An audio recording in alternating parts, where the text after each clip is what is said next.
O Senhor esteja convosco.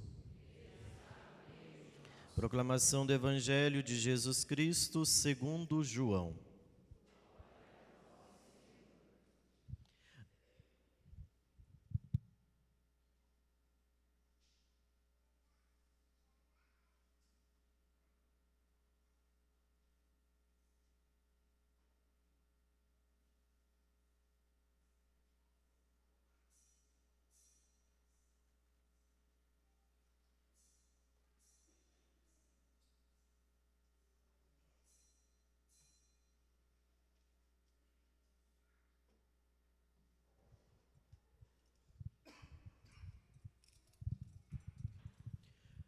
Naquele tempo disse Jesus a seus discípulos: Se alguém me ama, guardará a minha palavra e o meu Pai o amará, e nós viremos e faremos nele a nossa morada.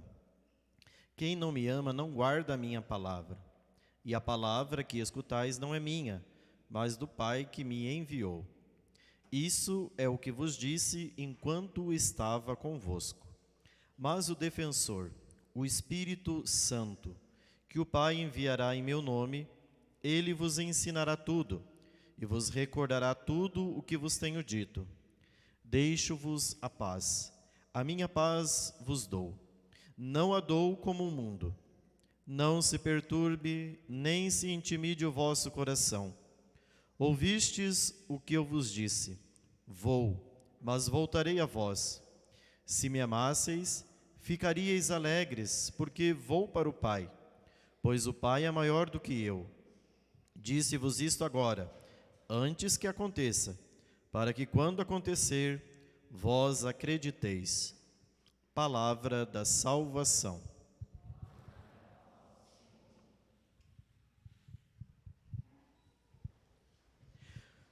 Vamos suplicar a intercessão da Virgem Maria, rezando: Ave Maria, cheia de graça, o Senhor é convosco. Bendita sois vós entre as mulheres, e bendito é o fruto do vosso ventre, Jesus. Santa Maria, Mãe de Deus, rogai por nós, pecadores, agora e na hora de nossa morte. Amém. Nossa Senhora, Rainha dos Anjos. Queridos irmãos, celebramos o 6º domingo do tempo da Páscoa. No próximo domingo, celebraremos a solenidade da ascensão de Jesus ao céu. Isto é, Jesus que, depois de 40 dias após a ressurreição, sobe aos céus glorioso. E então, ele nos envia o Espírito Santo, que nós celebraremos na semana seguinte. Então, no domingo que vem, celebramos a ascensão, no outro domingo, Pentecostes. E assim nós concluímos o tempo da Páscoa durante 50 dias, renovando a nossa fé nesse grande mistério da ressurreição. E mais uma vez somos chamados, através da liturgia, a debruçar nesse grande mistério que é a ressurreição do Senhor. O evangelho de hoje, ele está dentro do contexto da despedida de Jesus. Veja que o próprio versículo 25 diz: Isso é o que vos disse enquanto estava convosco. Então Jesus começa como que se preparar para se despedir dos seus discípulos. E o coração dos discípulos, evidentemente, se agita, se perturba, porque a ausência do Mestre causa aos seus corações, evidentemente, uma perda. Esse contexto do Evangelho é bastante interessante porque aqui Nosso Senhor, ele, estando num contexto de despedida, ele faz como que uma espécie de carta testamentária. Ou seja, é como uma pessoa que está prestes a morrer. Então ela resolve fazer a sua carta testamentária. A carta testamentária pode ser lá, a pessoa discorrendo sobre quem vai ficar com os bens, né? Então ela discorre, olha, tal pessoa vai ficar com tal coisa, tal pessoa vai ficar com tal coisa. Mas há pessoas também que na sua carta testamentária não somente, de certo modo, dividem os bens, mas deixa, através da carta testamentária, uma espécie de legado para aqueles que vão ler a carta. E Jesus está fazendo isso com os discípulos. Jesus está reunido com eles e está contando alguns mistérios e segredos. O evangelho de hoje começa no capítulo 14, versículo 23. Mas eu gostaria de tomar 2 versículos antes do versículo 23, que é o versículo 21. Jesus diz algo semelhante àquilo que ele falou no versículo 23. Ele começa dizendo assim: se alguém me ama, esse guarda os meus mandamentos. Quando a gente ouve isso, rapidamente, o nosso cérebro, sabendo dos mandamentos, já lembra, olha, os 10 mandamentos. Então Jesus está dizendo, se alguém me ama, ele observa os 10 mandamentos. Mas não é isso que Jesus está dizendo. Se nós formos à primeira carta de São João, na primeira carta de São João, o autor vai descrever o que basicamente são os mandamentos. Para São João, os mandamentos número 1, a fé, número 2, a caridade. A fé por quê? Porque São João diz que aquele que crê que Jesus é o Filho de Deus e ele veio a esse mundo, portanto o dom da fé, esse ama Jesus. Segundo, atrelado à fé vem a caridade. Porque São João diz que quem não ama o próximo, a quem vê, e diz que ama a Deus, é um mentiroso. Porque o amor concreto se manifesta no amor caridade, no amor para com o próximo. Então, basicamente, está resumido em 2 mandamentos. O mandamento da fé e o mandamento da caridade. Por que isso é importante? Porque no versículo 23, que é o versículo seguinte, Jesus vai dizer algo semelhante àquilo que ele disse no versículo 21. Começa dizendo o evangelho de hoje: se alguém me ama, guardará a minha palavra. No versículo 21 ele disse o quê? Se alguém me ama, guarda os mandamentos. Mandamentos da fé e da caridade. O que é a virtude da fé? A virtude da fé é um ato do intelecto no qual você adire, ou seja, no qual você abraça uma verdade. E qual é a verdade? A verdade que nós abraçamos é que Jesus, a segunda pessoa divina da Santíssima Trindade, ele é Deus com o Pai e com o Espírito Santo. Essa é a nossa fé. É isso que São João diz: quem crê que Jesus é o Filho de Deus, que ele foi enviado pelo Pai, esse possui a fé. Então, quem me ama, guarda os mandamentos. Lembre-se, eu preciso da fé. Por quê? Porque o movimento da fé é o que fará com que você consiga observar o que está no versículo 23. Se alguém me ama, guarda a minha palavra, e o meu Pai o amará, e diz Jesus, e nós viremos e faremos nele a nossa morada. Ou seja, o que Jesus está dizendo? Se você é um observante dos mandamentos, da fé e da caridade, e se você guarda a palavra, você se torna o quê? Você se torna um tabernáculo da presença de Deus. Mas você se torna um tabernáculo da presença de Deus de que forma? Através da fé. Porque é a fé que nos une a Cristo. Quando nós recebemos todos os sacramentos são os toques da graça de Deus em nós. Só que se você não receber o sacramento com fé, o sacramento não tem efeito, ele não tem eficácia. Então é a fé que move. Basicamente a fé é o resumo de tudo. Se você guarda os mandamentos, se você, portanto, tem fé e está unido a Cristo, você se torna o quê? Um quarto secreto da presença de Deus. Você mesmo. Mas padre, eu olhando para dentro de mim e vendo toda essa loucura, eu sou um tabernáculo, eu sou um quarto, eu sou uma cela da presença de Deus. Pelo menos é isso que Jesus está dizendo no versículo 23. Se você guarda a minha palavra, o meu Pai virá, e eu, Jesus, e faremos nele a morada. Como compreender isso aqui? Porque talvez, até agora, nós estamos fazendo altas elucubrações teológicas, avaliando a grandeza disso. Mas isso aqui tem uma aplicação muito concreta na nossa vida. Primeiro, na nossa vida de fé, nós temos um instrumento que suscita a fé dentro de nós. Qual é esse instrumento? O instrumento que vai fazer com que você aumente a fé, que você cresça na fé, só tem um instrumento para isso acontecer. Se chama oração. Ok? Quando a gente vai navegar por este campo chamado oração, aqui nós encontramos muitas dificuldades. Muitas dificuldades. Por quê? Porque basicamente, quando nós rezamos, as nossas orações, elas são muito mais para fora do que para dentro. E a oração, por excelência, ela é muito mais para dentro do que para fora. Explico-lhes. Quando nós rezamos, comumente, a nossa oração, ela é uma espécie de perturbação do nosso mundo passional. O que eu quero dizer com o mundo passional? Com o nosso mundo dos sentimentos. Então as pessoas vão rezar, o que elas rezam? Elas não rezam Deus, elas rezam perturbações emocionais. Então, quais?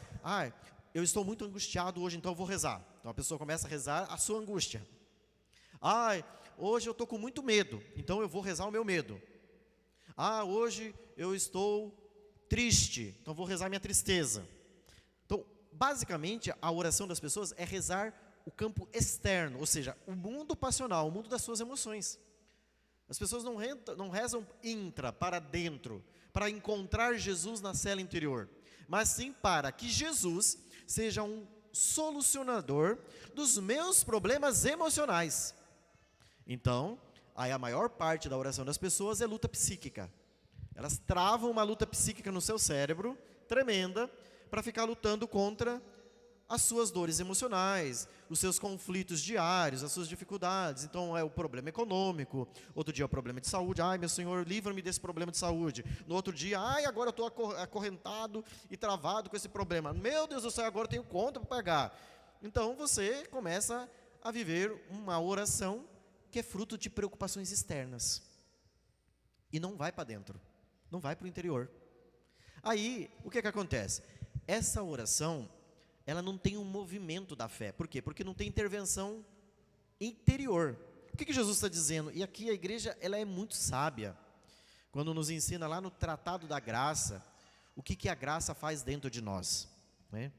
Por isso, Santo Tomás de Aquino, que foi um teólogo, assim, de uma sabedoria genuína, Santo Tomás mostrava sempre o quê? Que existem dois tipos de revelações. Existe a revelação externa, que é a palavra de Deus, que está contida na Sagrada Escritura, então a gente ouve, e existe a revelação interior. A revelação interior acontece dentro de você. A revelação externa está aqui no livro. Quando Jesus está dizendo, se você me ama, você guarda a minha palavra. Mas não é somente você ser uma pessoa assídua ao ouvir a palavra de Deus todos os domingos. Porque, por exemplo, esse evangelho que foi proclamado aqui na liturgia de hoje, ele já foi, se você tem 30 anos de idade, você já pelo menos na liturgia, durante esses 30 anos, você já ouviu 7 vezes esse evangelho, ou mais. E eu pergunto, que fruto esse evangelho produziu dentro da sua vida? Eu digo, não somente de um fruto externo, nossa, que legal esse evangelho, Jesus falar que nós somos uma tenda, nós somos um quarto secreto onde ele habita dentro de nós, mas não é só isso. Isso é somente um conhecimento jornalístico, que você liga o jornal e você sabe de uma informação. Mas aquela informação não muda o seu interior. Jesus está falando que quem me ama, guarda a minha palavra. Ou seja, o que é o guardar a palavra? Se nós formos ao Evangelho de Lucas, nós temos por excelência a guardiã da palavra, a Virgem Maria. Lembra daqueles fatos que aconteciam do nascimento de Jesus, depois da infância, a perda de Jesus no templo, até mesmo aquele momento em que Jesus vai para o Egito, diante da maldade e crueldade de Herodes. O Evangelho diz que Maria meditava e guardava todos aqueles fatos no coração. Guardar é meditar. Nossa, este fato não é um fato acidental. Esse fato tem uma relevância. Porque o que acontece na nossa vida? Por exemplo, aconteceu um milagre, a gente proclama a cura do milagre. todo mundo olha o fato. O milagre aconteceu, então a pessoa foi curada de tal coisa. Infelizmente, a maioria das pessoas não veem as circunstâncias do fato, só vê o fato em si. Nossa, de fato aconteceu um milagre. Todo mundo fica impressionado. Mas as pessoas que viram o fato, que são as circunstâncias que estão ao redor, elas deveriam ficar impactadas porque aquele milagre deveria falar alguma coisa para ela. E não somente impactá-la, dizer, nossa, Deus foi muito bom para com ele. Não, Deus está, através deste milagre, me convidando para alguma coisa. Talvez aquele milagre não foi para a pessoa, foi muito mais para mim do que para a pessoa. Porque através da graça que Ele mostrou ali, das circunstâncias, Deus está me convidando para alguma coisa. Isso é ter a docilidade de ver nos fatos da vida as manifestações de Deus. É porque nós estamos tão acostumados na nossa vida de oração, numa relação de compra, troca, barganha com Deus, que a gente não passa a ver Deus nos fatos, mas a gente quer os milagres de Deus e não o Deus dos milagres. Quem tem vida de oração, com certeza consegue entender o que estou falando. Por quê? Porque através da vida de oração a gente vai percebendo, gente, os movimentos de Deus, que não acontecem somente exteriormente, os movimentos de Deus que acontecem dentro de nós. E a maior parte dos movimentos de Deus acontecem dentro de nós. Mas se nós não temos docilidade do Espírito para escutar Deus, Deus passa e nós não o reconhecemos. Santo Agostinho de Hipona, que foi um bispo do século V, né, grande santo, doutor da igreja, Santo Agostinho, ele constata isso no livro das Confissões. Ele diz que depois de uma busca desenfreada pela verdade, de busca por Deus, ele constata o seguinte: eis que procurava fora o que estavas dentro de mim. Eu procurava Deus nos sabores da vida, no prazer, no sexo, nas alegrias, nos contentamentos diários, mas Deus não estava ali. Deus estava mais dentro de mim do que eu estou em mim. Ele me é mais interior do que eu sou de mim. Ele me conhece mais nas profundezas do coração, porque Ele é Deus. E Ele habita no sacrário secreto do meu interior, mas eu não sou capaz de reconhecê-lo, sua presença. Mas padre, eu tento fechar os olhos, olhar para dentro de mim e eu não encontro Jesus. Muito bem, vamos lá então, o que fazer? O que fazer para então ter esse entusiasmo? Amanhã nós celebramos um grande santo, chamado São Filipe Neri, um santo do século XVI da história da igreja, que era um santo genial, né? Um santo assim, São Filipe Neri era um sanguíneo, né? Então assim, era uma alegria contagiante. Para todo lado que ia, ele carregava as pessoas com aquela alegria que era fruto do Espírito. E São Filipe Neri teve o seu coração traspassado pelo amor de Deus em um mistério que a igreja reconhece na vida de poucos santos, que é chamado mistério da transverberação. O que é a transverberação? É quando um coração, uma alma, ela é tocada por uma flecha do amor de Deus. A pessoa ama tanto a Deus que o coração não cabe dentro de si. Imagina que loucura do amor, né? O seu coração pulsar dentro de você num amor estupendo por Deus, de tal modo que o seu corpo não consegue controlar o amor que você tem por Deus. Às vezes a gente não tem nenhuma emoção diante de Deus, né? Chega assim diante de Deus, o coração nem acelera. Então, paciência, né? Trágico, dramático, problemático, não sei. O fato é que não há um impulso da graça. E São Filipe Neri, nesse desejo de querer amar a Deus, no desejo de buscar a Deus, ele foi se contagiando e contagiava todos os que estavam ao seu redor. Esse é o amor dos santos, gente. Um amor que sabe, eu estou buscando Deus, mas eu comecei a rezar e a minha oração parece que não dá fruto, mas pelas tantas surge um influxo da graça e você ouve uma palavra, você se sente movido por um toque sobrenatural e você diz, meu Deus, é Deus que está falando comigo. Quem já viveu essa experiência sabe. É uma experiência surpreendente. É como uma vez Santa Teresa conta, né? Santa Teresa, uma outra santa do século XVI, contando para o seu confessor que ela tinha visto Jesus E o confessor perguntou para ela, mas conte-me, como é Jesus? Descreva o seu rosto, o seu cabelo, como é? Santa Teresa olhou para ele e disse, não sei. Mas como? Você disse que viu. Descreva-me. Eu não vi fisicamente. Eu o vi na fé, dentro do meu coração. E ele é uma certeza, dizia Santa Teresa, mais real do que o sol que brilha.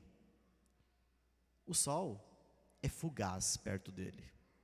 Não significa nada. Olha o amor, o que contagia um coração de um santo. É um amor inexplicável por Nosso Senhor. É um zelo para com Nosso Senhor de uma maneira inexplicável. Não se explica. Não cabe na linguagem humana, porque Deus ultrapassa o intelecto, né? Nós dizemos na teologia que Deus é inefável. Não se fala de Deus. Porque o que nós sabemos de Deus, na verdade, é aquilo que Deus não é. Porque Deus é muito mais, né, do que nós sabemos. Deus ultrapassa. E é a grandeza desse amor que o Evangelho de hoje diz. Se você me ama, você guarda a minha palavra, ou seja, você guarda no seu interior esse amor. E o meu Pai o amará e nós vamos fazer em você uma morada. Mas padre, eu não consegui experimentar isso ainda. Calma, comece a subir na vida de oração. Só tem um jeito de você experimentar isso. Os santos experimentaram. É possível. É subir na vida de oração. É começar a rezar. Só que no início da nossa vida de oração é aquela bendita secura. É aquele bendito deserto, onde você começa a rezar. Ai, parece que Deus não fala comigo. Deus fala com todo mundo na oração e comigo não fala nem um oi, né? Calma. Se tem uma coisa que nós precisamos ter na nossa vida de oração é constância. Talvez, é como Santa Teresa diz, você vai jogar o balde no poço, os mais velhos vão entender, né? Quando antigamente, hoje nós temos poço artesiano, né? Você aperta uma bomba, a água vem. Antigamente, você buscar água, você tinha que jogar uma balde lá, descer, rodar, vinha um balde com água, né? Santa Teresa diz, usando esse exemplo do poço, tantas e tantas vezes na sua vida de oração você vai jogar o balde, e quando você puxar o balde vai chegar vazio, sem nada. Aí você vai ter que fazer o quê?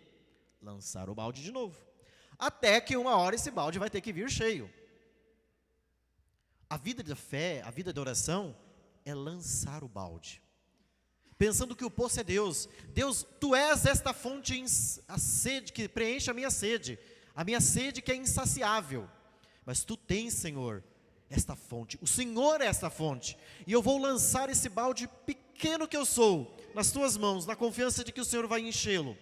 E se Deus não enchê-lo, calma, persevera. A constância é a virtude dos santos.